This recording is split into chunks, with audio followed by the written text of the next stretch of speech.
Joining me now with his thoughts, Brit Hume, our Fox News senior political analyst. Brit, good to see you. Your thoughts on what we've seen so far Hi, tonight? Megan. Well, a big night for Trump, obviously, and this does ease his path toward winning this nomination outright, but it certainly doesn't guarantee it. The Trump win was expected, so I don't know how much effect it'll have on his momentum. Certainly he will claim momentum from this. A couple of noteworthy things. One is that Trump seems, according to the exit polls, to be doing the least well in the place where he's known the best, that is to say New York City, and doing much better everywhere else. You might expect that. Urban areas are less friendly to Republicans generally and to conservatives than outlying areas, but nonetheless that might tell us something about his ability, were he the nominee, to cut into the Democratic Party's expected margins in urban areas all over the country. It obviously would be very meaningful if he was doing really well in New York City, but apparently not. But it's an expected win and a big win for him. And guess what, Megan? We might have news tonight. John Kasich might get a delegate or two. That's the first time that will have happened since when? Ohio?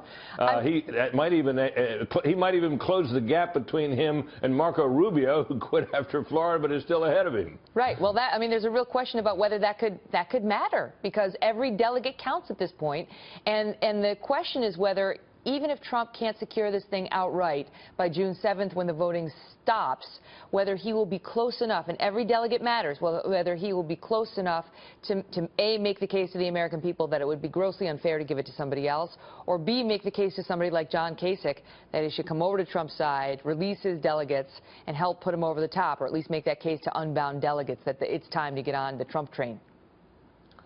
Well, one presumes, Megan, that by the time we get to the convention, if Donald Trump does not have the requisite 1,237, he, in his delegate hunting operation, which I guess is just really getting started now under Paul Manafort, who seems to have taken charge of much of the campaign, one would presume that they would be working the other candidates who are still in the race or still holding delegates, which could include Marco Rubio, to try to get them to do just what you described. Go ahead and endorse him, back him, and so on. That may be what Kasich's waiting for, or Kasich might be waiting for some kind of bizarre and almost unheard of lightning to strike that hasn't really happened in half a century and more. So and Kasich is, he's kind of mysterious about it when you ask him, what are you still doing here, buddy? You don't seem to be gaining much ground, but he keeps talking about how people are going to want me because I'm doing better in the polls. And how fun a contested convention would be, which may be true for members of the media. I don't know how fun it's going to be for the Republican Party. Well, if something happened, Megan, at the Republican convention this summer that's like what happened to the Democrats in 1924, I can guarantee you it wouldn't be any fun for anybody, least of all us who had to cover it. That, you may recall, that convention went to 103 ballots, but before it nominated a man from West Virginia who ended up losing to Calvin Coolidge. So we may want to hope as a story for a contested convention, but let's hope it's not something like that. I got to ask for your thoughts on what's happening on the Democratic side. Hillary Clinton was ahead double digits in all the polls, virtually all the polls leading up to today. And now it is too close to call. The numbers are putting it within about 4 points.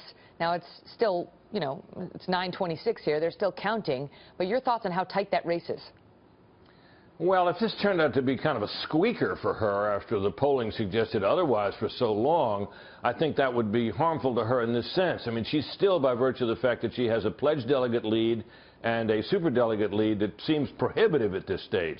But what would happen if the superdelegates thought, this candidate is really weak, we got to go in another direction? Would they be willing at that point to think about Bernie Sanders, who is an unusual candidate, to say the least, being kind of an out-and-out, socialist, and a man well up in years who, I think is looked at as nowhere near a mainstream candidate.